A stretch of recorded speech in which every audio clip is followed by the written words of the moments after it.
Nandito tayo ngayon sa The Granary in Biñan, Laguna. So maraming naghahanap sa akin na San Pedro area. Since yung San Pedro, yun yung pinakamalapit na city ng Laguna sa Metro Manila. Yun nga lang, medyo mas mataas na yung presyo ng mga bahay doon. For 2 bedrooms, ang pinakamura around 5.5 million na. So yung, at the same time, through bank financing lang. At the same time, hindi siya pwede sa pag-ibig.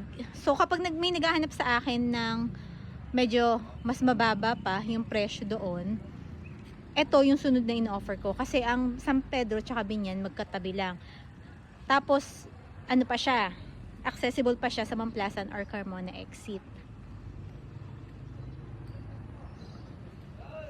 We have 3.2 million house here. May ready for occupancy rin. So, kung nagmamadali kang lumipat, okay din to sa'yo. Ito yung ating house model. So kung makikita mo, full blast na yung construction. Meron na nga dito sa bandang harapan. Yan. So if you want to own your house this year, check The Granary. Diba? Sakto siya for a family. Tapos may provision ka pa for one car park.